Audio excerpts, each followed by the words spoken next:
208년 유표가 병에 걸리자 유비는 형주 자사로 임명되었다는 기록이 전해집니다. 한편 조조는 원씨 가문을 멸망시키고 하북을 완전히 장악한 후 마침내 형주로 진격했습니다. 그 시점에 유표가 세상을 떠나면서 그의 차남인 유종이 후계자가 됐습니다.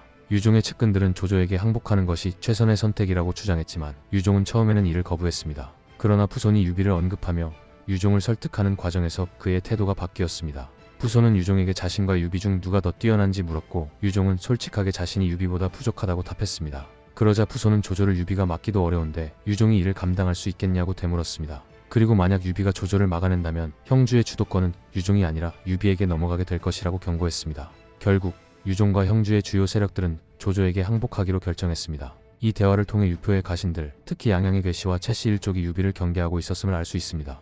유비가 형주에서 점점 인심을 얻고 있었던 만큼 유종과 그의 측근들은 이를 위협적으로 받아들였을 것입니다. 실제로 유비가 신야에 머물 당시 많은 형주의 호걸들이 그에게 기부했고 유표 측에서도 이를 경계했다는 기록이 남아 있습니다. 더 나아가 형주는 결국 유비가 차지할 것이라는 전망이 당시에도 널리 퍼져 있었습니다. 유표가 유비에게 형주 자사 측을 겸임하게 했다는 기록이 존재하는 것도 이러한 분위기를 반영한 것이라 볼 수 있습니다. 조조가 하북을 평정한 이후 다음 목표는 형주와 강동이 될 수밖에 없었습니다. 형주는 반조조적인 정서가 강한 지역이었고 조조가 남하할 경우 자연스럽게 유비가 반조조 세력의 중심으로 떠오를 가능성이 컸습니다. 유비는 이전부터 형주민들의 신뢰를 얻고 있었으며 조조와 맞서기 위해 호족들의 지지를 받으려 했습니다. 결국 유종과 그의 측근들은 유비가 형주의 인심을 얻고 세력을 확장하기 전에 기습적으로 항복을 결정한 것으로 보입니다. 또한 유비는 유표의 장자인 유기를 후원하며 채씨 일족과 대립하는 입장을 취하고 있었습니다. 유기는 후계자로서 결격 사유가 없었기 때문에 유비가 유기를 지지하는 것은 형주민들의 신뢰를 얻는 데 매우 효과적인 전략이었습니다. 유종과 채씨 일족이 빠르게 조조에게 투항을 결정한 것도 유비가 유기의 후원자로 나서면서 형주민들의 지지를 받을 가능성이 커졌기 때문으로 해석할 수 있습니다. 당시 형주의 선비들과 백성들은 유기가 박대당하는 상황을 듣고 안타까워했으며 채모가 유기를 모함하고 유종을 지지한 것에 대해 비판적인 태도를 보였습니다. 형주의 주요 호족이었던 괴씨와 채씨 일족은 지역 내에서 강력한 영향력을 행사했지만 선비들과 백성들은 유기에게 동정적이었고 유비를 지지하는 분위기가 형성되고 있었습니다. 더군다나 채씨의 사위이자 괴씨의 처남이 유비의 핵심 참모로 활동하고 있었던 만큼 유비는 이들에게 매우 큰 위협이 될 수밖에 없었습니다. 조조가 형주를 공격하는 상황에서 유비가 점점 인심을 얻으며 세력을 확장하는 것은 유종과 그의 측근들에게 결코 받아들일 수 없는 일이었을 것입니다. 결국 그들은 조조에게 신속하게 항복함으로써 유비가 형주의 지배권을 가져가는 것을 막으려 했다고 볼 수 있습니다. 유비가 유종을 크게 부르며 강릉으로 떠날 때 유종은 아무런 대답도 하지 못하고 두려움에 떨었습니다. 당시 유종의 측근들, 즉 형주의 주요 호족들과 백성들은 자신의 주군인 유종을 버리고 성 밖에서 유비가 부른다는 이유만으로 우르르 몰려가 그에게 기부했습니다. 반면 유종과 채씨 세력은 이를 전혀 막아내지 못했습니다. 이는 조조가 유표가 사망하자마자 형주로 곧장 밀고 내려오지 않았다면 형주의 주도권이 유비에게 넘어갈 가능성이 매우 컸음을 보여주는 상징적인 장면이었습니다. 이후 손권이 노숙과 논의할 때 노숙은 형주의 은혜를 베풀지 못했으니 형주 여론을 장악한 유비를 방패로 삼자고 주장했습니다. 이를 통해 알 수 있듯이 유표가 죽을 무렵이면 형주의 주요 호족과 백성들 대다수가 유기를 지지하며 전방에 추둔하던 유비에게 기울고 있었습니다. 이는 심지어 채모의 근거지인 양양에서도 마찬가지였고 조조에게 기습적으로 항복을 결정한 유종과 채씨 세력조차도 형주 여론을 온전히 통제하지 못하는 상황이었습니다. 결국 유종이 조조에게 투항하면서 형주의 향방이 결정되었습니다. 9월 조조가 신야에 도달하자 유종은 항복하고 부절을 바쳤습니다. 당시 조조 진영에서는 유종이 속임수를 쓰는 것이 아니냐는 의견도 있었지만 조조는 다들 왕공으로 높이지만 유종은 부절까지 바쳤으니 지극정성을 다한 것이라며 진군을 결정했습니다. 그런데 이 결정은 최전선에서 조조와 대치하고 있던 유비에게는 전혀 알려지지 않았던 것으로 보입니다. 그 이유는 조조가 완성까지 진군했음에도 유비가 이에 대한 대비를 전혀 하지 못했다는 점에서 유추할 수 있습니다. 자칫 통감에 따르면 유종은 유비에게 항복 사실을 감히 알리지 않았고 시간이 지나서야 유비가 이를 깨닫고 친한 사람을 보내 유종에게 직접 확인했다고 합니다. 결국 유종은 송충을 통해 유비에게 자신의 뜻을 전했는데 이때는 이미 조조가 완성까지 진군한 상태였습니다. 유비는 이에 크게 격분했습니다. 조조가 코앞까지 도달한 상황에서 조조에게 항복한 형주와 조조본대 사이에 끼어버린 유비군은 완전히 고립되고 말았습니다. 분노한 유비는 너희들이 이처럼 일을 벌여놓고도 서로 알리지 않다가 화가 닥쳐서야 나에게 말하니 너무하지 않은가 라며 송충을 칼로 겨누었습니다. 그러나 이내 참으며 경을 죽여도 내분이 풀리지 않겠지만 대장부가 떠나는 마당에 죽이는 것 또한 수치스러운 일이다 라고 외치며 그를 내쫓고 부하들과 대책을 논의했습니다. 이때 어떤 이는 유종과 형주의 관원을 위협해 남쪽 강릉으로 데려가 농성해야 한다고 제안했습니다. 그러나 유비는 유영주께서 세상을 떠나시며 내게 어린 아들을 맡겼는데 내가 신의를 저버리고 나만 살겠다고 도망친다면 죽은 뒤 무슨 면목으로 유영주를 만나겠는가 라며 거절했습니다. 이를 통해 유비가 단순한 세력 다툼을 넘어 명분과 신의를 중시하는 모습을 보였음을 알 수 있습니다. 한편 유종 세력 내부에서도 친조조 세력인 괴씨와 채씨뿐만 아니라 유비의 전략을 지지하는 이들도 있었습니다. 한진 춘추에 따르면 유종이 항복한 후 그의 장군 왕위는 조조는 이미 장군의 항복을 받았고 유비는 달아났으니 필시 방비를 소홀히 할 것입니다. 만약 저에게 뛰어난 병사 수천만 주셔서 험준한 곳에서 매복한다면 조조를 사로잡을 수도 있습니다. 조조를 잡으면 그 위험은 천하에 진동할 것이며 이를 기점으로 중원을 평정할 수 있을 것입니다. 이런 기회는 다시 오기 어려우니 놓쳐서는 안 됩니다. 라고 주장했습니다. 이 발언에서 몇 가지 중요한 사실을 알 수 있습니다. 첫째, 유표가 생전에 조조에 대한 투항을 거부했던 것처럼 유기와 유비뿐만 아니라 신조조 세력으로 분류되던 채모, 괴월 등에게 추대받아 형주를 이어받은 유종 세력 내부에서도 반조조의 기류가 분명하게 존재했다는 점입니다. 둘째, 당시 유종이 조조에게 항복했음에도 불구하고 정예 병력 수천 명을 동원할 수 있었으며 이런 군세를 요청할 만한 위치에 있는 장군이 반조조 세력이었다는 것입니다. 즉, 유종 세력 내부에서도 조조를 적극적으로 지지한 것은 양양의 괴씨, 채씨 호족들이 주축이었을 뿐이며 그 외의 세력들은 조조에 대한 확고한 지지를 보내지 않았음을 알 수 있습니다. 이러한 점은 유종이 기습적으로 항복하면서 함께 조조에 항복했던 유표의 부하 관리들과 군사들이 척벽대전 이후 조조가 패배하자 황제의 권위를 등에 업은 조조를 떠나 손권도 아닌 유기의 뒤에 있던 유비에게 기부한 것에서도 확인할 수 있습니다. 실제로 조조가 남아있을 때 형주의 인심은 유종보다는 유비를 따르는 경향이 강했습니다. 왕위와 같은 인물이 조조를 상대로 반격을 가하자고 주장한 점과 더불어 유종 세력 내부에서도 기습적 항복에 어쩔 수 없이 동의했을 뿐 반조조 세력이 상당했음을 알 수 있습니다. 유비가 이러한 반조조 세력을 대안으로서 흡수했기 때문에 그가 형주에서 세력을 확장하는 것은 자연스러운 흐름이었습니다. 당시 유표의 옛 부하들이 대거 유비에게 기부했으며 그 규모가 너무 커서 유비가 다스리던 공안이 좁아 손권에게 땅을 요청할 정도였습니다. 유비는 곧바로 출발해 양양을 지나갔습니다. 선주전에 따르면 이때 제갈량이 유비에게 양양을 공격해 형주를 차지하라고 권했지만 유비는 차마 그럴 수 없다며 거절했습니다. 이후 유비가 무리를 이끌고 떠나 양양을 지나면서 말을 세우고 유종을 불렀습니다. 그러나 유종은 두려움에 떨며 일어나지 못했습니다. 이때 유종의 좌우 사람들과 형주 대부분의 백성들은 유비에게 귀의했습니다. 이는 당시 형주에서 유비가 가지던 영향력이 얼마나 강력했는지를 단적으로 보여주는 장면이라고 할 수 있습니다. 청나라 말기의 학자 황희주는 제갈량이 유종을 공격해 형주를 차지하라고 권유한 것이 사실이라고 주장했습니다. 그는 유비가 유종을 공격하는 것이 이치에 맞으며 10만의 무리를 이끌고 조조를 이길 수 없었지만 오히려 유종을 공격해 형주를 장악하고 세력을 규합했다면 조조를 막아낼 수 있었을 것이라고 보았습니다. 또한 후에 형주를 빌리는 문제로 인해 손권과 갈등을 겪을 필요도 없었을 것이라고 평가했습니다. 황희주는 형주와 익주를 차지하는 것은 이미 융중에서 결정된 계획이었으며 유비가 형주에 대한 뜻을 쉽게 잊을 수 없는 상황이었다고 보았습니다. 하지만 유비는 유표가 자신에게 유종을 부탁했다는 점을 들어 차마 공격할 수 없다고 했습니다. 이에 대해 황희주는 이는 단순히 영웅이 사람을 속이는데 능했던 것일 뿐이며 유종을 보호하겠다는 미담을 빌려 형주의 인심을 이용한 것에 지나지 않는다고 비판했습니다. 그는 유비가 유장을 갑작스럽게 습격해 익주를 차지한 사실을 언급하며 유종을 공격하지 않은 것은 유종을 특별히 아껴서가 아니라 단순히 조조의 군사력을 두려워했기 때문이라고 주장했습니다. 조조가 남아할 당시 그의 군세는 수십만에 달하며 기세가 대단히 강성했습니다. 반면 유비의 병력은 수천 명에 불과했으며 유종을 공격하는 것은 쉬울지 몰라도 조조를 막아내는 것은 불가능에 가까웠습니다. 황희주는 유비가 조조를 두려워하여 형주를 공격하지 않은 것이라고 보았으며 만약 유비가 형주를 차지했더라면 조조에게 저항할 기반이 마련되었을 것이라고 했습니다. 또한 그는 형주의 관원들과 백성들 중 상당수가 조조를 반대하고 유비를 지지했으며 조조가 남아있을 때도 유비를 따르는 이들이 10만에 이르렀다고 강조했습니다. 하지만 유비는 결국 조조의 예봉을 피하기 위해 강릉으로 도망쳤고 당양에서 조조의 기병 5,000명에게 추격당해 처자식조차 챙기지 못하고 패주했습니다. 황희주는 이러한 상황을 들어 형주의 백성들이 일시적으로 유비에게 기부한 것이었을 뿐 조조의 정규군을 상대로 버틸 수 있는 전력은 되지 못했다고 평가했습니다. 그럼에도 황희주는 형주를 차지하는 것이 당시 유비에게 최선의 선택이었다고 보았습니다. 그는 제갈량이 융중에서 이미 형주를 취할 것을 권했는데 어찌 유비가 형주를 차지할 절호의 기회를 만나고도 아무런 행동을 하지 않았겠는가?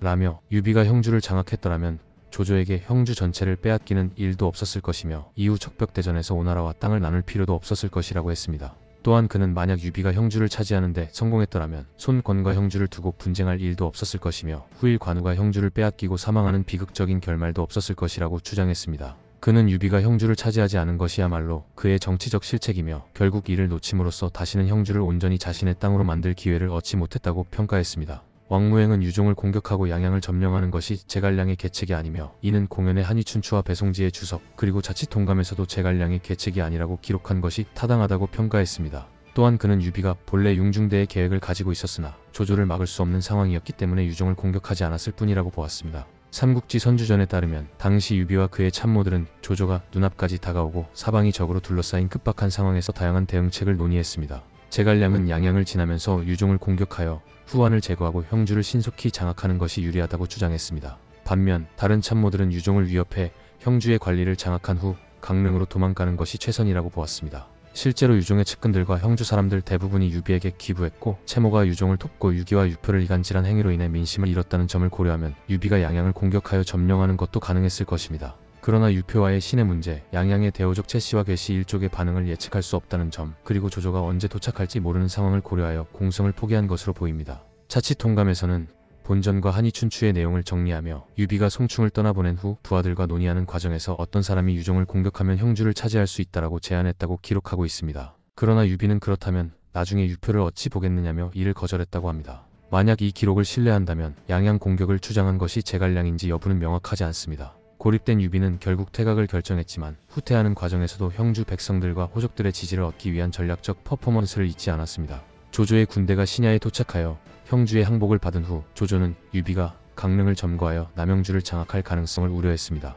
이에 그는 군량과 보급품을 내버려 두고 정예 기병을 이끌고 양양으로 신속히 이동했습니다. 하지만 도착한 후에는 유비가 이미 양양을 떠났다는 소식을 접하게 되었고 이에 기병 5,000명을 뽑아 후표기라 명명하고 하루 만에 300리를 질주하여 장판파까지 급히 추격해 갔습니다. 조조와 유비 양측의 전략가들이 내린 결론은 동일했습니다. 바로 강릉을 먼저 점령하는 것이 가장 중요하다는 것이었습니다. 이는 단순한 선택이 아니라 형주 전체를 장악하기 위한 필수적인 전략적 판단이었습니다. 유비 측에서 강릉을 목표로 삼았다는 것은 사서에서도 명확히 확인됩니다. 유비가 무리를 나누어 후방을 맡긴 관우에게 강릉을 최종 목적지로 지정한 것은 그 자체로도 유비가 강릉을 점령하는 것이 가장 중요한 전략적 목표였음을 보여줍니다. 만약 강릉이 중요하지 않았다면 유비가 조조의 추격을 피하는 것에 집중하며 후퇴하는 과정에서 특정한 거점을 지정할 필요가 없었을 것입니다. 조조 또한 강릉의 중요성을 명확히 인식하고 있었습니다. 만약 조조의 전략이 단순히 유비의 10만 무리를 무너뜨리는 것이었다면 유비 추격이 실패한 직후 곧바로 치중을 수습했을 것입니다. 그러나 조조는 그렇게 하지 않았고 강릉을 선점하기 위해 빠르게 이동했습니다.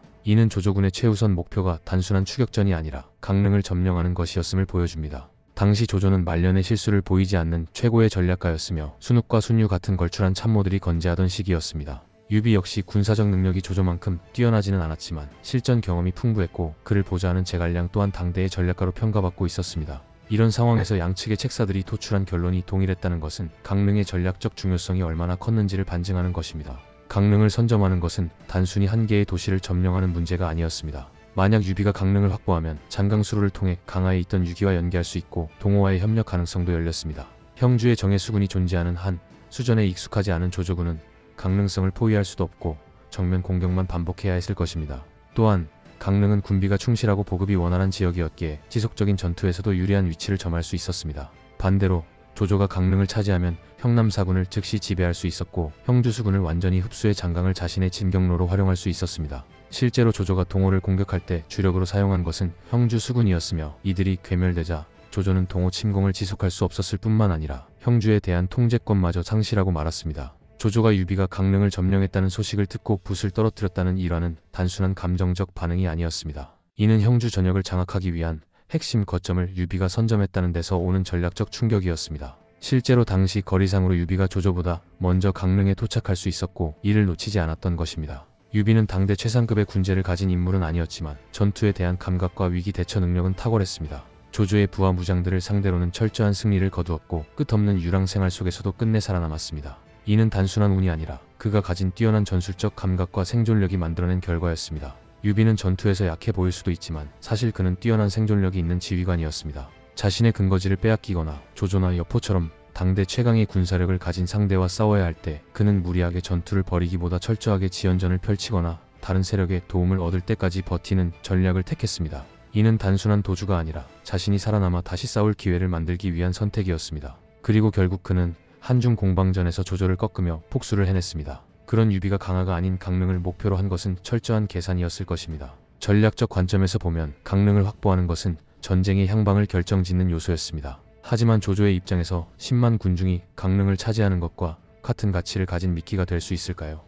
결론적으로 조조는 이를 중요하게 여기지 않았습니다. 조조에게 중요한 것은 형주 전체를 장악할 수 있는 거점이었고 유비가 데리고 가는 군중들이 형주 전역의 지배권을 바꿀 정도의 위협이 되지는 않았습니다. 유비 역시 조조의 성격을 너무나 잘 알고 있었습니다. 그는 처음부터 조조와 함께 싸우기도 했고 서주에서 그를 배신한 적도 있으며 관도대전에서 원소와 함께 조조와 맞선 경험도 있었습니다. 특히 서주 대학살이나 원소군 생매장 같은 사건을 직접 경험하거나 전해 들었기에 조조가 백성들의 생사에는 전혀 개의치 않는 냉혹한 인물이라는 것을 잘 알고 있었습니다. 그렇다면 유비가 자신의 생존을 위해 10만 군중을 버리고 홀로 도망가는 선택을 할 수도 있었을 것입니다. 하지만 그는 그렇게 하지 않았습니다. 유비에게 군중은 단순한 백성이 아니라 그의 존재 이유였습니다. 그들은 자신을 따르는 사람들이었고 그들의 신뢰를 저버리는 것은 유비가 그동안 쌓아온 모든 것을 포기하는 것과 같았습니다. 강릉을 점령하는 것이 중요했지만 그보다도 그들을 버릴 수 없었기 때문에 그는 위험을 감수하고 함께 이동하기로 한 것입니다. 이 선택은 유비가 단순한 군벌이 아니라 민중의 신뢰를 기반으로 세력을 확장해온 지도자였음을 보여주는 상징적인 사건이었습니다.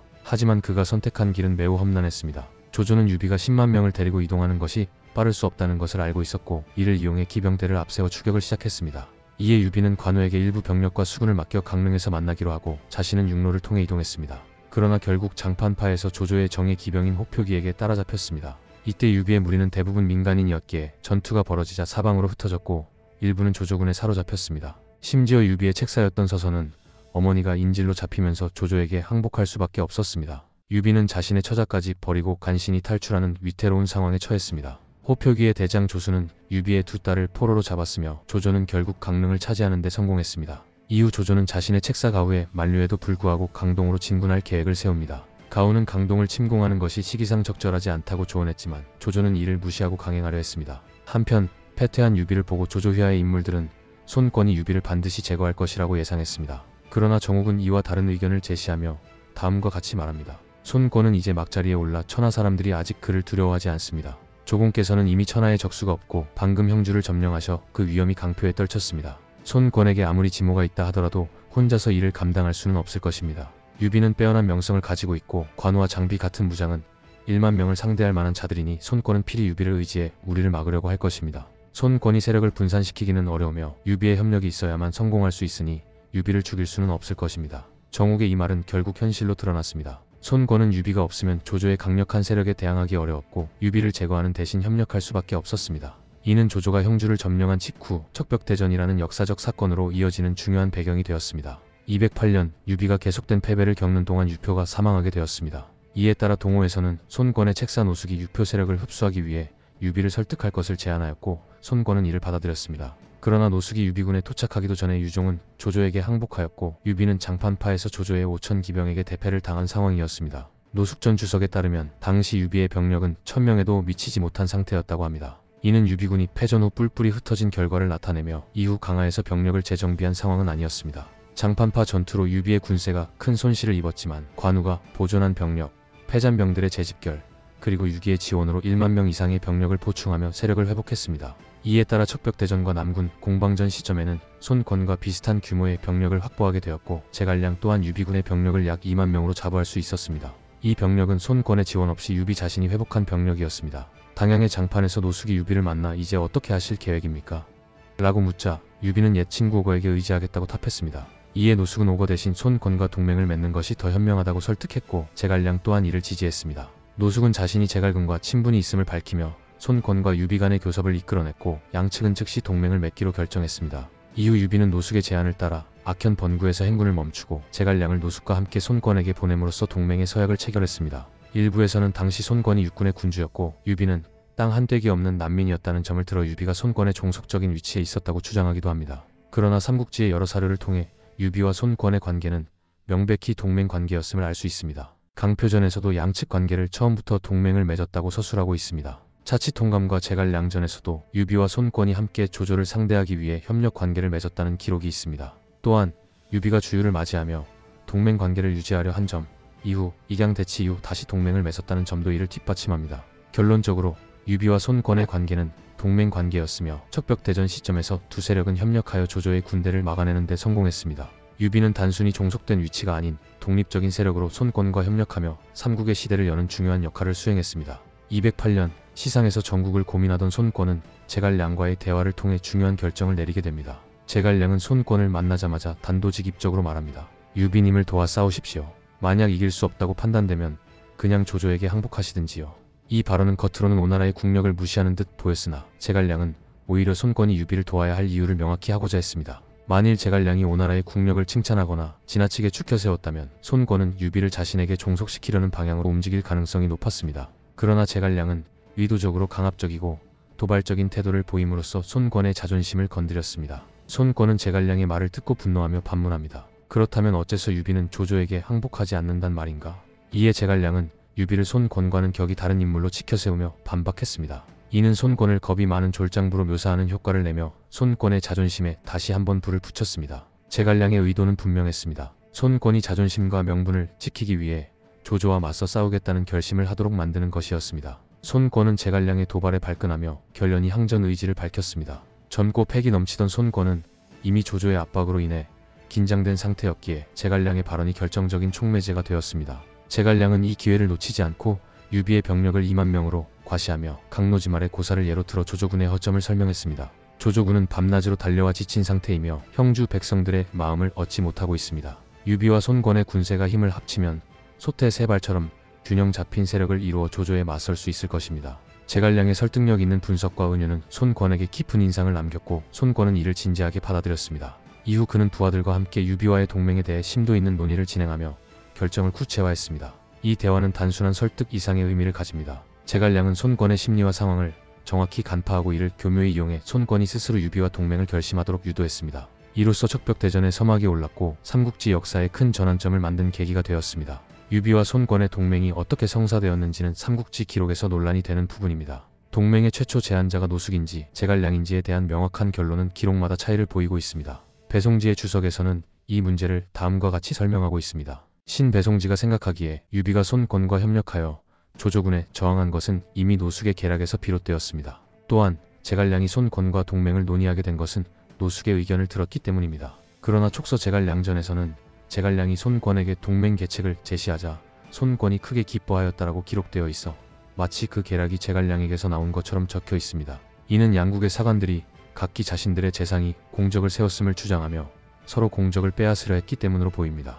이 두 기록은 모두 진수의 저술인데도 이처럼 차이를 보이고 있어 저술로서 체계가 없다고 판단됩니다. 배송지는 동맹의 최초 제안이 노숙에게서 나왔음을 주장하면서도 촉서가 제갈량의 공로를 강조한 점을 지적합니다. 이러한 차이는 양측의 사관들이 자국의 인물에게 공적을 돌리려는 경쟁에서 비롯된 것으로 보입니다. 결국 동맹의 최초 제안자가 누구인지는 확실하지 않으며 이는 삼국지 기록의 한계로 남아있습니다. 진수는 삼국지를 집필하며 두 기록을 모두 수록했지만 이들 사이의 차이를 조정하거나 통일하지 않아 독자들에게 혼란을 주고 있습니다. 자칫 통감의 타임라인에 따르면 노숙이 유비를 장판까지 추적하여 동맹을 제안했던 것이 동맹 형성의 시작점으로 보입니다. 유비는 이미 제갈량에게서 융중대의 전략을 통해 손권과의 동맹이 최선임을 듣고 있었음에도 불구하고 처음에는 오거에게 의탁하겠다고 말하며 다른 선택지를 언급했습니다. 이에 노숙은 손권이야말로 최상의 동맹 상대라고 설득하며 동맹의 중요성을 강조했고 결국 유비는 노숙의 설득에 기뻐하며 이를 따르기로 했습니다. 이후 제갈량은 제갈근과의 친분을 바탕으로 동맹을 공고히 했으며 스스로 손권에게 사자로 가겠다고 나섰습니다.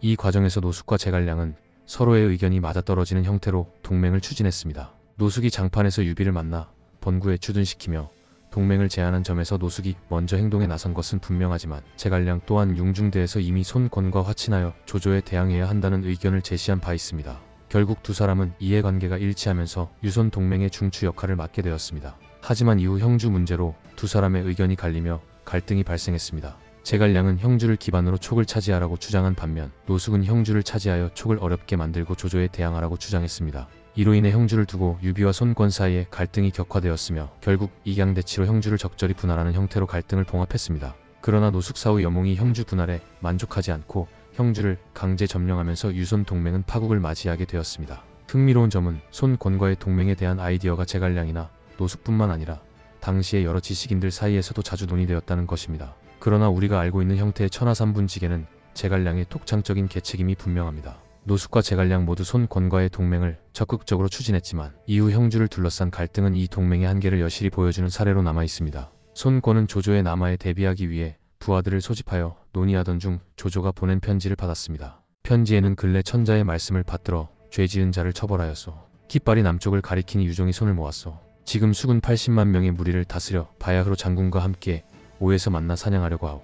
라는 내용이 담겨 있었습니다. 이 편지는 조조가 형주를 점령한 후 이제 손권의 양주를 정복하겠다는 뜻을 분명히 밝힌 것이었습니다. 당시 손권의 병력은 10만 명 정도로 추정되었으나 여러 지역에 병력이 분산되어 반란 세력을 진압하고 있었기에 전군을 동원하기는 어려운 상황이었습니다. 반면 조조는 80만 명이라는 압도적인 병력을 앞세워 동호를 위협하며 압박했습니다. 조조의 편지가 도착하자 동호 내부에서는 항복을 주장하는 목소리가 나오기 시작했습니다. 장소와 진송을 비롯한 신하들은 조조의 천자를 옹립한 명분과 압도적인 병력을 근거로 항복을 권했습니다. 또한 동호가 의지하던 장강이라는 지리적 방어선이 형주의 상실로 인해 사실상 약화되었고 조조가 유표의 몽충 1천척과 잘 훈련된 수군을 확보했기에 전력 차이가 더 벌어졌다는 점을 지적했습니다. 그들은 항복이 동호를 지키는 최선의 선택이라고 주장했습니다. 동호 내부의 결속은 본래부터 완벽하지 않았습니다. 손씨 가문이 지배하던 동호는 지역 호족들의 연합체로 형성되었고 많은 인물들은 중앙 권위에 대항하려는 강한 독립 의지 없이 단순히 일시적인 보호를 위해 손씨 세력에 가담한 경우가 많았습니다. 이런 상황에서 손권의 세력은 점점 흔들리기 시작했습니다. 특히 손책이 영입했던 화음은 손권을 배신하고 조조에게 귀순했습니다. 심지어 손권의 사촌형인 손부는 자신의 아들을 볼모로 조조에게 보내 항복하려 했고 이는 주치가 나서서 겨우 저지할 수 있었습니다. 이때 오직 노숙만이 항복을 주장하는 신하들 사이에서 침묵을 지켰습니다. 노숙은 아무런 대답도 하지 않다가 손권이 화장실로 자리를 비운 틈을 타 뒤를 따라갔습니다. 처마 밑에서 손권을 만난 노숙은 그에게 자신의 진심을 털어놓습니다. 손권도 노숙이 무슨 뜻을 품고 있는지 짐작하고 있었기에 그의 두 손을 잡으며 의중을 물었습니다. 이에 노숙은 단호하게 말했습니다. 다른 신하들은 항복하여도 주공께서는 결코 항복할 수 없습니다. 신하들이 항복하면 조조에게 적당히 대우받으며 태수 자리까지 오를 수 있겠지만 주공께서는 항복해도 갈 곳이 없습니다. 항복하자는 소리는 무시하시고 어서 대계를 정하십시오. 노숙의 말은 설득력이 있었습니다. 다른 신하들은 조조에게 투항하면 벼슬과 출세를 보장받을 수 있었지만 손권은 동호의 구심점으로서 조조에게 투항해도 목숨만 겨우 부지한 채 견제 속에서 한직으로 밀려날 가능성이 높았습니다. 실제로 조조의 세력으로 전향해 높은 지위에 오른 사례는 많았으나 손권처럼 독립 세력의 수장은 투항 후 그리 좋은 처우를 받지 못할 것이 뻔했습니다. 손권은 노숙의 말을 듣고 탄식하며 말했습니다. 이들이 주장한 의견은 나를 크게 실망시켰소. 그러나 오늘 그대가 원대한 계획을 분명히 밝혀주었으니 이는 나와 생각이 일치하는 것이오. 하늘이 그대를 나에게 내려준 것이 분명하오. 노숙의 결연한 태도와 설득은 손권에게 깊은 감명을 주었고 손권은 즉시 결정을 내립니다. 그는 곧장 파양에 있는 주유를 불러들이며 본격적으로 항전에 나설 준비를 시작했습니다. 위나라의 기록에서는 노숙의 역할에 대해 다른 시각을 제시하고 있습니다. 노숙전의 주석으로 기록된 위서와 구진춘추에 따르면 손권을 도발하거나 싸우자고 주장한 것이 모두 노숙의 행동으로 묘사되어 있습니다. 이는 다른 사료와 상당히 큰 차이를 보이는 내용입니다. 손성은 이에 대해 오서와 강표전을 인용하며 반박합니다. 그는 노숙이 손권과 처음 회견했을 때부터 조조를 막아야 한다고 주장하며 제왕으로서의 큰 계략을 논했다고 지적합니다. 또한 유표가 사망한 뒤에는 사자를 보내 정세를 관찰하자는 요청을 했던 점을 들어 노숙이 일관되게 조조를 견제하는 태도를 보였다고 설명합니다. 따라서 이후에 갑작스럽게 의견을 바꾸어 조조를 맞아들이자는 주장을 했다는 것은 있을 법하지 않다는 것입니다. 손성은 더 나아가 당시 동호 내부에서 조조에게 항복하자고 권유한 자들이 많았다는 점도 언급합니다. 항복을 주장한 인물이 다수였던 상황에서 노숙 한 사람만이 이를 주장했다며 그를 비판하거나 책임을 돌리는 것은 논리적으로 맞지 않다고 평가합니다. 이는 노숙의 역할을 부정적으로 묘사한 위서와 구진춘추의 기록이 왜곡되었을 가능성을 시사합니다. 파양에서 돌아온 주유는 조조가 한 황실의 적이라는 점을 강조하며 이 기회에 조조를 반드시 무찔러야 한다고 주장하였습니다. 그는 항복을 주장하는 신하들의 의견을 강하게 반박하며 전쟁에서 승리할 수 있는 이유로 다음 4가지를 제시하였습니다. 첫째, 조조군은 주로 지상전에만 익숙한 병력으로 구성되어 있으며 수전에 익숙한 군대는 조조에게 폭속된 형주군뿐입니다. 반면 동호의 병력은 수전에 매우 능숙하기 때문에 조조군이 이를 이겨내기 어렵다는 점을 들었습니다. 둘째, 북쪽에는 여전히 마초와 한수 같은 배후 세력이 남아있어 조조군이 동호와의 전투에 전력을 집중하기 어렵다는 점을 강조했습니다. 셋째, 현재는 겨울철로 말들에게 먹일 마초가 부족하다는 점을 지적하며 조조군의 기동성이 약화될 수밖에 없다고 주장했습니다. 넷째, 중원의 병사들이 먼 길을 이동해 남쪽까지 내려왔기 때문에 질병이 발생할 가능성이 크다는 점을 들며 조조군의 체력과 사기가 저하될 것으로 보았습니다. 주유의 이 같은 분석에 손권은 깊이 공감하며 전쟁을 결심하게 됩니다. 손권은 주유의 의견을 들은 후 조조를 사악한 적으로 칭하며 다음과 같이 말했습니다. 사악한 적이 한 황실을 패하고 스스로 황제가 되려 한지 오래되었습니다. 조조는 그동안 원시 2명, 여포, 유표와 남한을 두려워했을 뿐입니다. 이제 몇몇 영웅들은 이미 사라졌고 오직 남한이 남아있습니다. 나는 사악한 적과 양립할 수 없는 처지입니다. 그대가 조조를 공격해야 한다고 주장한 것은 나의 생각과 완전히 부합하며 이는 하늘이 그대를 나에게 보내준 것입니다. 손권은 이렇게 말하며 결의를 다진 뒤 칼을 뽑아 앞에 놓인 주안을 찍으며 선언하였습니다. 제장과 관리들 가운데 감히 조조를 맞이해야 한다고 말하는 자가 있다면 이 탁자와 같은 처지가 될 것이다. 손권의 이 결단과 선언은 회의에 참석한 신하들에게 강한 메시지를 전달했으며 동호는 항복 대신 조조와의 항전을 택하게 되었습니다. 주유 전에는 다른 사람들이 조조에게 항복할 것을 권할 때 주유가 나서 그들을 물리쳤다고 기록되어 있습니다. 반면 노숙전에서는 다른 사람들이 모두 항복을 논의하던 중 노숙이 홀로 이를 반대하고 주유를 불러온 것으로 되어 있습니다. 이 두 기록은 동일한 사건에 대해 서로 다른 서술을 하고 있어 혼란을 일으킵니다. 이에 대해 배송진은 주석을 달아 해석을 덧붙였습니다. 그는 노숙이 먼저 항복을 반대하고 이후 주유를 불러온 것이 맞다고 확정하며 주유전의 내용은 노숙의 기록을 가로챈 것이라고 지적했습니다. 배송지의 주석은 사건의 순서와 공적을 둘러싼 논란을 정리하려는 시도로 보입니다. 그러나 두 기록의 차이는 삼국지 사료에서 자주 나타나는 사례로 각 인물의 업적을 강조하기 위해 서술이 달라진 것으로 해석될 수 있습니다. 손권은 주안까지 내려치으며 결연히 항전을 결의했지만 80만 대군이라는 조조군의 위압적인 규모는 여전히 그를 두렵게 했습니다. 현대의 시각으로는 사료와 정황을 통해 당시 병력의 실제 규모를 추정할 수 있지만 당시에는 호활 100만이라는 표현 그대로 받아들일 수밖에 없었습니다. 조조의 군대가 80만 명에 달한다고 알려진 상황에서 손권에게 이는 감당하기 어려운 두려움의 대상이었습니다. 손권의 이러한 불안을 감지한 주유는 밤중에 손권을 다시 찾아가 조조군의 병력 규모를 분석하며 그를 안심시켰습니다. 주유는 조조가 실제로 거느리고 있는 병력은 많아야 16만 명이며 이 중에서도 아직 확실히 항복하지 않은 유표의 병사 8만 명을 포함해도 80만이라는 숫자는 과장된 것이라고 설명했습니다. 그러면서 자신에게 5만 명의 병사만 주어진다면 조조군을 물리칠 수 있다고 확신을 내비쳤습니다. 손권은 주유의 말을 들은 뒤 그의 등을 어루만지며 말했습니다. 공근 경이 여기까지 말한 것을 들으니 내 마음과 같소. 자포와 원표 같은 자들은 처자식을 생각하며 사사로운 이익만을 추구해 내가 기대하던 바를 저버렸소. 그러나 경과 자경만은 나와 같은 뜻을 품었으니 이는 하늘이 경 두 사람을 보내 나를 돕게 한 것이오. 지금 당장 5만 명의 병사를 모으기는 어렵겠으나 이미 3만 명을 뽑아놓았소. 배와 양식, 전쟁 도구도 모두 갖추었으니 경과 자경 그리고 전공은 적절한 시기에 먼저 출발하시오. 나는 후방에서 계속 병력을 동원하고 양식을 수레에 실어 지원할 것이오. 경은 이번 일을 반드시 해결할 사람이니 최선을 다하시오. 만약 의도대로 되지 않으면 나에게 돌아오시오. 내가 직접 조조와 결판을 내겠소.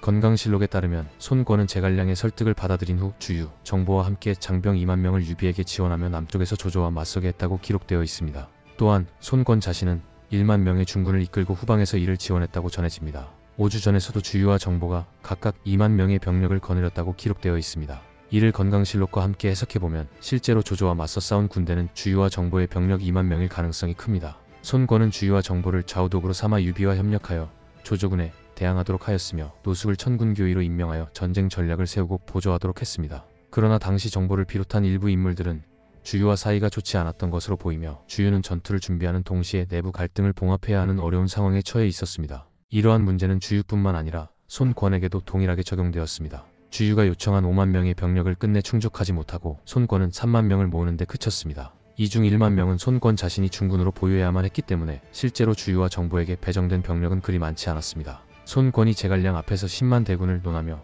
자신감 있는 모습을 보였던 것과는 달리 현실적으로는 내부의 호족 세력 간 갈등과 협조 부족으로 인해 군사 동원이 원활하지 않았던 것으로 보입니다. 특히 동원은 태생적으로 호족 연합체라는 한계를 가지고 있었습니다. 주전파와 항복파 간의 격렬한 논쟁 끝에 전쟁이 결정되었으나 정작 싸움이 시작된 후에도 손권의 지도력에 대한 신뢰가 부족하거나 전쟁의 결과에 대한 불안으로 몸을 사리는 호족들이 많았던 것으로 추정됩니다. 이는 동호의 정치적 기반이 강력한 중앙 집권보다는 지역 호족의 협력에 의존하고 있었기 때문에 발생한 구조적인 문제라 할 수 있습니다. 결국 이러한 내부적 한계 속에서도 손권과 주유는 전쟁 준비를 강행하며 조조군에 맞설 준비를 마쳤습니다. 이는 척벽대전의 승리로 이어지는 중요한 출발점이 되었지만 동호의 내부 분열과 불안정한 기반은 이후에도 계속해서 손권이 해결해야 할 숙제로 남게 됩니다. 번구에서 손권의 지원군을 기다리던 유비는 드디어 손권이 보낸 주유의 함대를 발견하고 사람을 보내 주유에게 감사 인사를 전합니다. 그러나 주유는 자신의 부서를 떠날 수 없다며 오히려 유비에게 직접 찾아오라고 요구합니다. 유비는 관우와 장비에게 이미 손권과 동맹을 맺은 상황에서 주유가 부른다고 가지 않을 수는 없다고 말하며 설득했으나 주유의 강압적인 태도에 관우와 장비는 불쾌감을 드러냈습니다. 유비는 두 사람을 달래고 호의 없이 홀로 주유를 만나러 갑니다. 주유와의 만남에서 유비는 주유가 이끄는 군대의 규모가 3만 명에 불과하다는 사실을 알게 됩니다. 노숙의 말에 어느 정도 과장이 있을 것이라고 예상했으나 실제 병력이 기대에 한참 못 미치는 수준이어서 유비는 실망감을 감추지 못합니다. 이에 주유는 적을 물리치는 공을 세울 테니 지켜보기만 하라며 강한 태도를 보입니다. 유비는 예전에 만났던 노숙을 불러 함께 논의하고자 했지만 주유는 이를 거절하며 노숙은 명령을 받고 움직이는 몸이라 지금 당장 부를 수 없다. 그를 보고 싶다면 직접 찾아가야 할 것이고 조금 있으면 공명도 도착하니 기다리라고 답합니다. 유비는 노숙을 부르려던 자신의 요구가 무리한 것이었다고 느끼며 주유의 단호하고 엄정한 태도를 다시금 확인하게 됩니다. 이 기록은 삼국지 선주전에 실린 강표전에서 유래된 내용으로 유비가 주유를 대단한 인물로 평가했으나 그를 이길 수는 없을 것이라 여겼고 2,000명을 이끌고 형세를 관망했다고 기록되어 있습니다. 그러나 이 기록의 신빙성에는 의문이 제기되고 있습니다. 손성은 이에 대해 다음과 같이 반박합니다. 유비는 웅재를 가진 인물로 죽을 위기에 처하자 동호의 도움을 요청하여 간신히 탈출할 수 있었습니다. 그런 상황에서 강변에서 형세를 관망하며 훗날의 계책을 도모할 여유가 있었을 리 없습니다. 강표전의 내용은 분명히 오나라 사람들이 자신들의 공적을 과장하려고 만든 이야기입니다. 손성의 비판은 강표전의 기록이 동호 측 시각에서 과장되었을 가능성을 시사하며 유비가 단순히 형세를 관망하거나 주유를 두려워했을 것이라는 해석은 사실과 다를 수 있음을 강조합니다. 자칫 통감 역시 강표전의 내용을 일부 기록하였지만 유비가 주유를 이길 수 없다고 생각하고 형세를 관망했다는 부분은 아예 제외했습니다. 대신 유비의 감정을 간단히 4글자로 정리하며 유비가 심히 수치스러워했고 기뻐했다고만 기록했습니다. 이는 강표전에서 서술된 유비의 행동과 감정을 과장된 해석으로 보았음을 보여줍니다. 결국 강표전의 내용은 동호 측의 입장을 대변하며 다소 과장된 면이 있을 가능성이 높습니다. 특히 유비가 주유를 대단히 평가하면서도 두려워했거나 관망했다는 서술은 동호의 공적을 부각시키려는 시도였을 가능성이 큽니다. 자칫 통감에서의 간략한 기록은 이러한 과장을 배제하고 유비의 감정을 객관적으로 전달하려 한 것으로 해석할 수 있습니다. 적벽에서 두 군대가 집결한 이후 주유의 예측대로 조조군은 풍토병에 걸려 상당한 고통을 겪고 있었습니다. 첫 교전에서 조조군은 패배하며 장강 북쪽으로 물러났고 주유는 조조군을 견제하기 위해 강남쪽 언덕에 진영을 세웠습니다. 그러나 양측 병력의 차이는 여전히 크게 벌어져 있었고 시간이 지날수록 동호에 불리한 상황이 이어졌습니다. 이러한 교착 상태가 지속되던 어느 날 황계가 주유를 찾아와 전황을 바꿀 계책을 제안했습니다. 황계는 조조군이 배를 서로 연결해 묶어둔 상태임을 지적하며 이를 이용해 화공을 펼칠 것을 건의했습니다. 주유는 황계의 계책을 받아들여 구체적인 작전을 준비했습니다. 몽충 열척에 마른 억새와 장작을 가득 싣고 그 위에 기름을 부었습니다. 이를 휘장으로 덮어 위장한 뒤 위에는 깃발을 세워 정상적인 배처럼 보이게 했습니다. 또한 배의 끝에는 축가를 매달아 이동할 수 있도록 준비했습니다. 이후 황계는 조조에게 항복 의사를 밝히는 편지를 보냈습니다. 조조는 황계의 사자를 통해 자세한 상황을 묻고 황계의 항복이 진심이라고 믿게 되었습니다. 사실 당시 동호 내부에서는 항복을 주장하는 신하들이 많아 정치적으로 불안정한 상황이었습니다. 주유와 노숙만이 주전론을 펼쳤다는 말이 과장이 아니었고 조조는 이러한 동호의 내부 사정을 정탐하고 있었을 가능성이 큽니다. 이러한 정치적 혼란은 황계의 사한계를 더욱 신뢰할 만하게 보이게 했습니다. 더욱이 조조는 병사들이 풍토병에 시달리고 전황이 악화되자 전쟁을 빨리 끝내고 싶다는 심리가 강했습니다. 이러한 상황이 황계의 사한계가 성공할 수 있는 환경을 조성했습니다. 조조는 황계의 계책에 완전히 속아 넘어갔고 이는 척벽대전의 결정적인 국면 전환으로 이어졌습니다. 황계의 계책은 주유의 전략과 결합하여 조조군을 상대로 승리를 거두는 데 중요한 역할을 했습니다. 동남풍이 강하게 불기 시작하자 황계는 열척의 함선을 선두에 세우고 토치를 올려 조조의 함선 쪽으로 나아갔습니다. 조조군의 병사와 관리들은 이를 보고 황계가 진짜로 항복하러 오는구나 라며 환호했습니다. 그러나 황계는 조조의 함선에서 약 1리 정도 떨어진 지점에서 미리 준비해둔 이나물질에 불을 붙이고 함선을 조조의 배들로 충돌시켰습니다. 강한 동남풍을 타고 불길은 조조군의 배들로 빠르게 번졌고 서로 연결되어 있던 배들은 순식간에 불바다로 변했습니다. 이어진 화염은 강가에 설치된 조조군의 군영까지 휩쓸며 막대한 피해를 입혔습니다. 검은 연기와 붉은 불길이 하늘로 치솟는 가운데 조조의 병사들과 말들은 불길을 피해 강에 뛰어들었으나 대부분 익사하고 말았습니다. 조조군의 배와 군영은 완전히 무너졌고 혼란은 극에 달했습니다. 이때 주유는 경무장한 정예병을 이끌고 조조군의 퇴로를 차단하며 결정적인 공격을 가했습니다. 내고를 공격한 주유는 조조군의 남은 병력마저 격파하며 오림의 조조군을 완전히 무너뜨렸습니다. 선주전에 따르면 유비 역시 이 공격에 참여하여 조조의 군대를 적벽에서 대파하고 조조의 함선을 불태우는 데 일조했다고 기록되어 있습니다. 그러나 전쟁의 1등 공신 황계는 전투 도중 적군의 화살에 맞아 부상을 입고 강으로 떨어졌습니다. 황계의 부하들은 그를 구출했지만 어둠 속에서 그가 황계임을 알아보지 못했습니다. 부하들은 황계를 휴식시키기 위해 그를 화장실 안에 마련된 평상에 방치해 두었고 황계는 한동안 위생 상태가 열악한 화장실에 갇혀 있었습니다. 다행히도 황계는 자신의 동료 한당을 발견하고 죽을 힘을 다해 소리쳤습니다. 한당은 이를 듣고 황계를 구출하며 그의 생명을 구했습니다. 만약 한당이 황계를 발견하지 못했더라면 전쟁의 승리에 큰 공을 세운 영웅이 화장실에서 죽은 채 발견되는 황당한 사건으로 남을 뻔한 순간이었습니다. 유비와 주유가 조조를 계속해서 압박하며 진격하자 조조는 화용에서 도보로 도망칠 수밖에 없었습니다. 그러나 도망치던 중 진흙탕에 막혀 길이 통하지 않게 되었고 바람이 심하게 불어 이동이 더 어려운 상황에 처했습니다. 조조는 군사들에게 풀을 메워 길을 만들게 하여 기병이 겨우 지나갈 수 있도록 했습니다. 그러나 이 과정에서 풀을 메운 군사들은 사람과 말에게 짓밟혀 진흙 속에 빠져 목숨을 잃었습니다. 조조의 군대는 살아남기 위해 필사적으로 움직였으나 그 과정은 극도로 혼란스럽고 비참했습니다. 유비와 주유는 남군까지 조조를 추격하며 압박을 이어갔습니다. 하지만 도망치던 조조는 갑자기 웃음을 터뜨렸습니다. 이를 이상히 여긴 제장들이 이유를 묻자 조조는 다음과 같이 말했습니다. 유비는 나의 마수이나 계책을 쓰는 것이 부족하고 느리구나. 만약 그가 일찍 불을 놓았더라면 나는 꼼짝없이 당했을 것이다. 그러나 지금의 유비는 나와 비견될 상대가 아니다. 조조의 말처럼 유비는 조조의 도망길에 불을 놓으려 했지만 이미 늦었고 조조는 그 장소를 벗어난 뒤였습니다. 이 발언은 여러 해석을 낳습니다. 조조가 유비를 콕 집어 언급하며 내가 유비라면 이렇게 하지 않았을 것이다 라고 한 것은 유비의 판단이 느렸다는 점을 비꼬면서도 그가 자기 수준에는 미치지 못한다는 심리를 드러낸 것으로 볼 수 있습니다. 이는 조조가 유비를 맞수로 인정하면서도 자신보다 한 수 아래로 여기려 했던 태도를 반영합니다. 실제로 조조는 이후 한중 공방전에서도 비슷한 모습을 보였습니다. 법정의 조언으로 유비가 하후연을 계책으로 전사시켰다는 말을 들었을 때 조조는 그럼 그렇지. 유비 혼자서 그런 계책을 짜냈을 리 없다고 말하며 유비를 깎아내리려 했습니다. 또한 화용에서의 추격은 연합군이 수전 직후 육지에서 펼친 것으로 조조가 퇴각할 시간을 벌기 위해 남겨둔 후미 병력을 격파하고 상륙 과정을 거치는 데 시간이 걸렸기 때문에 즉각적인 화공이 어려웠던 정황도 있습니다. 이는 연합군의 전략적 제약이 조조의 도주를 용이하게 했던 부분이라 할 수 있습니다. 결국 조조는 도망치면서도 유비와의 격차를 드러내려 했고 유비는 화용에서 조조를 완전히 막아내지 못한 상황에서 척벽대전의 대승리를 마무리하게 되었습니다. 척벽대전과 관련한 다양한 사료들은 전투의 경과와 주요 인물들의 활약에 대해 서로 다른 기록을 남기고 있습니다. 그 중에서도 태평어람은 당대의 1차 사료인 영웅기를 인용하며 조조가 뗏목을 만들어 퇴각하려 했고 이를 주유가 불태웠다고 기록하고 있습니다. 오주전에서는 조조가 퇴각하면서 남아있던 자신의 배에 불을 질렀다고 기록하고 있으며 이는 조조가 전투의 패배를 인지한 뒤 스스로 퇴로를 확보하기 위해 병력을 정리한 것으로 보입니다. 후한서 현재기에서는 척벽과 오림에서 조조를 격파한 주체로 주유를 명시하고 있습니다. 이는 오나라 측 기록에서 주유를 전투의 핵심 인물로 부각시킨 사례로 볼 수 있습니다. 반면 무제기에서는 조조가 척벽에서 유비와 싸웠으나 분리했다는 내용이 포함되어 있으며 사냥공제기에서는 척벽에서 조조의 군선을 불태운 주체로 유비를 기록하고 있습니다. 이 기록에 따르면 유비는 유기와 관우의 수군을 이끌고 수전에 참여했음을 알 수 있습니다. 또한 사냥공제기는 화용도에서 조조가 유비를 언급하며 유비는 나의 마수이나 계책이 부족하고 느리다고 말했다는 내용을 포함하고 있으며 유비가 조조가 지나간 지역에 불을 질렀다고 기록하고 있어 유비군이 화용도까지 조조를 추격한 것으로 보입니다. 선주전에서는 손권이 주유, 정보 등 수만의 수군을 보내 유비와 협력해 조조군을 대파하고 함선을 불태웠다고 기록하고 있습니다. 또한 유비와 손권의 연합군이 물과 육지를 병행하여 조조를 추격했으며 조조군은 역병으로 인해 많은 사망자를 낸 후 퇴각했다고 서술되어 있습니다. 그러나 유비군의 병력은 척벽대전 당시 온전치 않았던 것으로 보입니다. 영웅기와 효원제기 같은 1차 및 중립적 사료에서는 주유의 이름이 명확히 언급되지만 유비는 기록되지 않는 점도 주목할 만합니다. 또한 주유의 활약은 오서, 강표전, 건강실록 등에서 자세히 다루어진 반면 유비의 기록은 선주전과 사냥공제기에 짧게 언급된 데 그치고 있습니다. 이로 인해 척벽대전을 실질적으로 이끈 주체는 주유였을 가능성이 크다고 평가됩니다.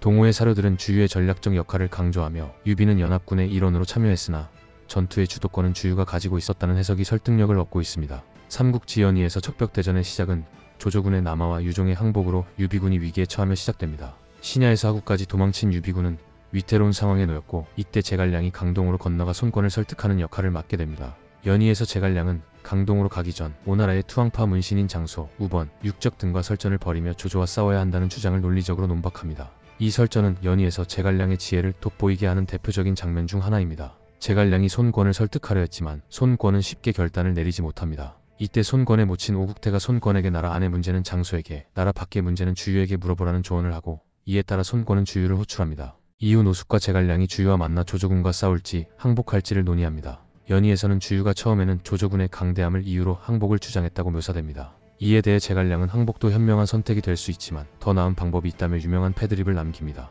제갈량은 조조가 업성에서 동작대를 세우고 아들 조식에게 시를 짓게 했다는 사실을 언급하며 그 시구에 강동의 두 미녀 대교와 소교를 동남쪽에 거느리고 아침 저녁으로 즐기고 싶다는 내용이 포함되어 있다고 주장합니다. 실제 조식의 동작대부 시에는 연희교어 동서해라는 구절이 있지만 여기서 이 교는 두 개의 다리를 의미하는 것으로 대교와 소교를 지칭하는 내용이 아닙니다. 그러나 제갈량은 이 구절을 교묘하게 남이교어 동남해로 바꾸어 대교와 소교를 암시하는 문구로 둔갑시켰습니다. 이 연출은 제갈량이 주유와 손책의 부인인 대교와 소교를 조조의 첩으로 보내라는 조언으로 발전시키며 주유의 분노를 유발시키는 장치로 사용됩니다. 삼국지연의에서 제갈량은 손권과 주유를 자극하기 위해 조식의 시구를 교묘히 변형해 두 사람에게 들려줍니다. 강동의 두 미녀 대교와 소교를 동남쪽에 거느리고 아침 저녁으로 즐기고 싶다는 식으로 변조된 시구는 손권에게는 자기 형수를, 주유에게는 자신의 첩뿐만 아니라 처형까지 조조에게 바치라는 말로 받아들여질 수밖에 없었습니다. 이는 의도적으로 두 사람을 자극해 조조와의 전쟁을 결단하도록 유도한 제갈량의 계산된 행동이었습니다.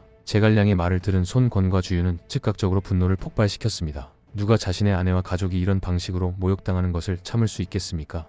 제갈량은 이교가 손책과 주유의 아내였다는 사실을 몰랐다고 사과했지만 이미 불이 붙은 손권과 주유는 곧바로 조조와의 전쟁을 결심했습니다. 손권은 칼을 뽑아 책상을 반으로 내리치며 전쟁을 반대하는 자는 이 책상과 같은 꼴이 될 것이다 라고 선언하며 결의를 다졌습니다. 그 후 손권은 노숙, 주유 등과 함께 조조를 물리칠 계책을 논의했습니다. 당시 조조군의 가장 큰 약점은 군대 대부분이 내륙지방 출신이어서 수전에 익숙하지 않다는 점이었습니다. 반면 손권군은 강동의 지리적 이점을 바탕으로 수군에 능했기 때문에 이 점을 전략적으로 활용하면 조조군을 물리칠 수 있을 것으로 보았습니다. 척벽대전의 서전인 조조와 주유의 모략전은 삼국지연의에서 매우 흥미진진하게 묘사됩니다. 이 이야기는 단순히 동호와 조이 간의 치열한 두뇌 싸움뿐만 아니라 제갈량과 주유 사이의 견제와 긴장감 넘치는 심리전을 중심으로 전개됩니다. 특히 두 사람의 갈등 속에서 양쪽을 중재하고 협력하도록 애쓰는 노숙의 역할이 돋보입니다. 손권은 제갈량의 설득으로 조조와의 전쟁을 결심했지만 여전히 마음속에서는 불안을 떨치지 못했습니다. 이를 간파한 제갈량은 손권의 동요를 주유에게 알렸고 확인 결과 손권이 여전히 흔들리고 있다는 사실이 드러났습니다.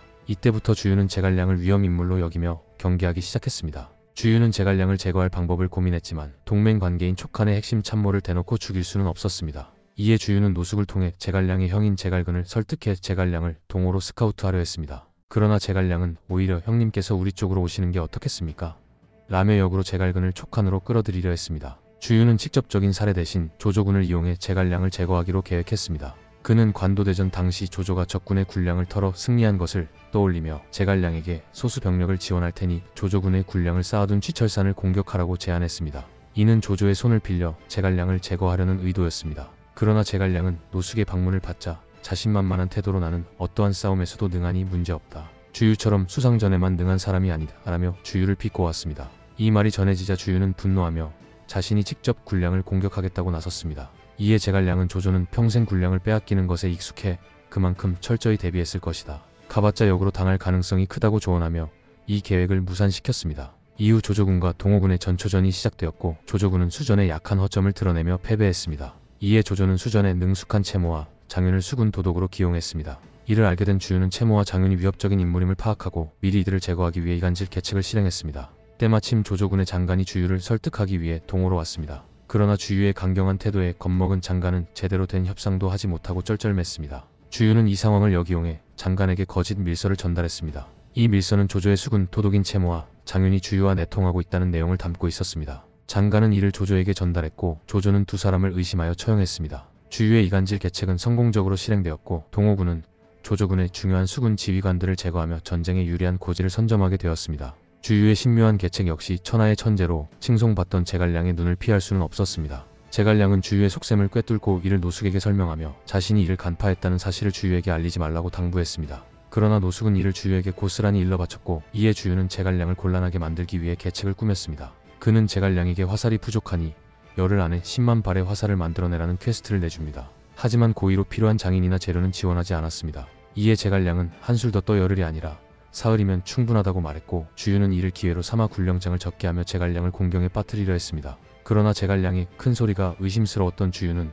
노숙을 보내 제갈량의 속셈을 염탐하게 했습니다. 제갈량은 찾아온 노숙에게 내가 일으킨 일이니 책임을 절하며 필요한 물자를 요구했고 입단속까지 시켰습니다. 그러나 약속한 기일 직전까지 제갈량은 장인을 동원하지 않고 아무런 준비도 하지 않았습니다. 그러던 중 약속한 날 새벽에 안개가 짙게 낀 것을 보고 제갈량은 동호군의 배를 빌려 짚을 가득 실었습니다. 제갈량은 이 배를 몰고 조조군 진영 근처로 다가갔습니다. 의심이 많던 조조는 배가 접근하는 것을 막기 위해 대량의 화살을 쏘아댔고 집더미에 꽂힌 화살을 회수해보니 무려 10만 발이 넘었습니다. 이를 보고받은 주유는 제갈량의 지략에 크게 놀랐다고 합니다. 한편 조조는 화살 10만 발을 잃고도 이를 만회하기 위해 새로운 계책을 실행합니다. 그는 처형당한 채모의 사촌 동생인 채중과 채화를 주유에게 거짓 투항시키는 계략을 꾸몄습니다. 채중과 채화는 조조가 채모를 처형한 것에 분노했다는 명분으로 주유의 신임을 얻으려 했습니다. 그러나 주유는 이미 그들이 첩자임을 간파하고 있었습니다. 채중과 채화가 가족을 동호로 데려오지 않은 점에서 그들의 속임수를 알아챘던 것입니다. 주유와 제갈량은 조조를 격파하기 위한 전략으로 화공을 사용하기로 의견을 모았습니다.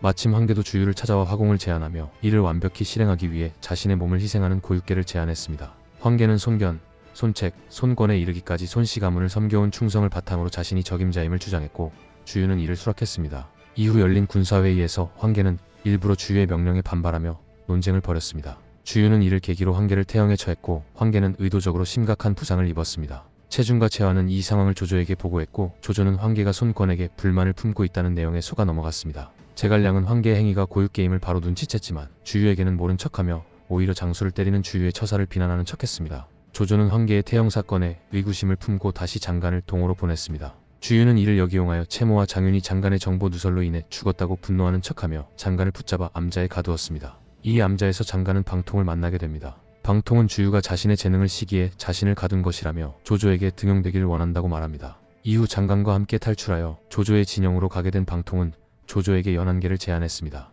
이 계책은 배들을 쇠사슬로 연결해 안정성을 높이는 것이었으나 실상은 화공의 취약한 구조를 만들기 위한 함정이었습니다. 조조는 정욱이 화공 가능성을 경고했음에도 불구하고 겨울철 북동풍이 부는 상황에서는 문제가 없을 것이라 판단하며 연한계를 수용했습니다. 이는 당시 계절적 특성을 고려한 나름 합리적인 결정이었습니다. 이후 방통은 조조 진영을 떠나면서 자신이 제안한 계책이 조조군을 위험에 빠뜨릴 것임을 확신했습니다. 조조 진영을 빠져나가는 방통은 서서와 마주쳤습니다. 서서는 방통의 계책을 눈치채고 조조의 80만 대군이 위험해질 수 있다는 점을 우려하며 방통과 논쟁을 벌였습니다. 방통은 이 책략은 우리 강동의 백성들의 생명이 걸린 문제라며 화공의 정당성을 강조했고 서서는 유비에게 받았던 은혜와 방통과의 친분을 떠올리며 그의 계책을 눈감아주기로 했습니다. 대신 서서는 조조군이 화공을 피할 방도를 찾으려 했습니다. 이에 방통은 허도를 지키는 것이 중요하다며 서량의 마등이 허도를 공격하려 한다는 헛소문을 퍼뜨리라고 조언했습니다. 서서는 이 조언을 따라 조조에게 허도로 돌아가 방비를 강화하겠다는 핑계를 대고 조조 진영을 떠났습니다. 척벽대전을 앞두고 동호군은 조조군을 상대로 화공을 펼칠 모든 준비를 마쳤습니다. 그러나 한 가지 결정적인 문제가 있었습니다. 바로 바람의 방향이 맞지 않았던 것입니다. 동남풍이 불어야 오군이 화공을 성공적으로 시도할 수 있었으나 전쟁 당시 계절이 한겨울이라 서북풍이 지속적으로 불고 있었습니다. 이 상태에서 화공을 실행한다면 오히려 오군이 역으로 불길에 휩싸일 위험이 있었습니다. 주유는 이 문제로 극심한 고민에 빠졌고 결국 한 차례 쓰러지고 맙니다. 일부 판본에 따르면 위나라 대장기가 바람에 부러지는 장면을 보고 하늘이 우리를 돕는다는 신호다 라며 기뻐하던 주유가 곧이어 오나라 대장기마저 부러져 자신의 뺨을 스치자 얼굴이 창백해지며 쓰러졌다고 전해집니다. 상처는 그리 심각하지 않았으나 주유는 충격으로 인해 식음을 전폐하며 자리에서 일어나지 못했습니다. 이에 노숙이 제갈량을 찾아가 하소연하자 제갈량은 주유를 찾아와 동남풍이 없어서 그러는 것 아니냐고 농담을 던졌습니다. 주유는 이를 듣고 이놈은 사람이 아니라 귀신이구나 라며 탄식했고 제갈량이 자신의 병명을 꿰뚫었으니 처방전도 있을 것이라 믿었습니다. 이에 제갈량은 약이 있다며 술법으로 동남풍을 불러오겠다고 했습니다. 주유는 제갈량의 말을 믿지 않았으나 제갈량은 자신만만하게 기도를 통해 천문을 움직여 풍향을 바꾸겠다고 선언했습니다. 주유는 혹시나 하는 마음으로 경비병을 배치하고 제갈량이 남병산에 칠성단을 만들어 기도하는 모습을 지켜보았습니다. 며칠간의 기도가 끝나자 정말로 동남풍이 불어왔습니다. 주유는 이 상황에 크게 놀라며 제갈량의 능력을 경악스러워했으며 결국 그를 죽이려는 시도를 했습니다. 그러나 제갈량은 이를 미리 예측하고 유비에게 부탁하여 조은을 대기시켰고 조은의 도움으로 무사히 구출되었습니다. 한편 이 동남풍 사건에 대한 논란은 삼국지 연의의 대표적인 흥미 요소로 자주 언급됩니다. 연의에서는 제갈량이 실제로 술법을 사용해 동남풍을 일으켰다고 묘사되지만 일부 작품에서는 제갈량이 당시의 기후와 계절적 특성을 이용한 속임수였다고 해석하기도 합니다. 작품 속에서는 이 절기에 동남풍이 가끔 부는 것도 이상하지 않다거나 겨울에 서북풍이 이틀에서 사흘 정도 동남풍으로 바뀌는 현상을 제갈량이 알고 있었다는 식으로 설명하기도 합니다. 결론적으로 제갈량이 실제로 요술을 써서 동남풍을 불러왔다는 해석은 연의의 주요 설정으로 자리잡고 있습니다. 만약 제갈량이 술법이 아닌 단순히 기후를 이용한 속임수였다고 해석한다면 동호의 수많은 사람들이 현지 기후에 대해 무지했다는 의미가 될 뿐만 아니라 제갈량의 계획 역시 지나치게 도박에 가까운 위험한 시도가 되었을 것입니다. 따라서 연의의 맥락에서는 제갈량의 동남풍 술법이 조조의 판단 실수와 더불어 척벽대전에 극적인 요소로 작용했다고 보는 것이 자연스러운 해석입니다. 제갈량이 척벽대전 당시 동남풍을 불러온 술법을 행한 것처럼 보였던 상황에 대해 조금 더 현실적인 분석을 해볼 필요가 있습니다. 만약 동호의 수많은 인물들 중 단 한 명이라도 동남풍이 계절적으로 가끔 불어올 수 있다는 사실을 알고 있었다면 제갈량의 사기극은 즉시 들통났을 것입니다. 또한 동남풍이 조조의 말대로 특정 절기에서 우연히 불어오는 정도의 현상이라면 이를 정확히 예측하여 전술적으로 활용한다는 것은 리스크가 매우 큰 일이었을 것입니다. 현실적인 관점에서 제갈량의 동남풍 사건을 살펴보면 제갈량은 당시 계절적 특성과 환경에 대한 깊은 이해를 바탕으로 동남풍이 불어올 가능성을 어느 정도 알고 있었을 가능성이 높습니다. 삼고초려 이전에 남양에서 농사를 짓고 살던 제갈량은 자연과 밀접하게 생활하며 계절적 변화와 날씨의 패턴을 관찰했을 것입니다. 그는 경험적으로 날씨를 과학적으로 예측하는 능력을 키웠고 이러한 지식을 바탕으로 동남풍이 불어올 정확한 시점을 미리 파악할 수 있었던 것으로 보입니다. 기도와 의식으로 동남풍을 불러왔다는 설정은 다분히 상징적이고 연출적인 요소로 보입니다. 날씨라는 자연현상을 단순히 기도나 물을 떠놓는 비과학적인 방법으로 바꾼다는 것은 실제로는 불가능한 일이기 때문입니다. 따라서 제갈량은 동남풍이 불어올 가능성을 예측한 뒤 이를 자신의 술법으로 돌림으로써 자신의 지략과 위상을 더욱 높이는 계기로 삼으려 했던 것입니다. 제갈량이 이러한 상황을 술법으로 꾸몄던 이유는 단순히 자신의 공로를 극대화하기 위한 전략으로 이해할 수 있습니다. 이후 제갈량은 동호가 끊임없이 형주를 반환하라고 요구할 때 내가 술법을 써서 동남풍을 일으키지 않았다면 정말로 척벽에서 화공이 성공했겠습니까?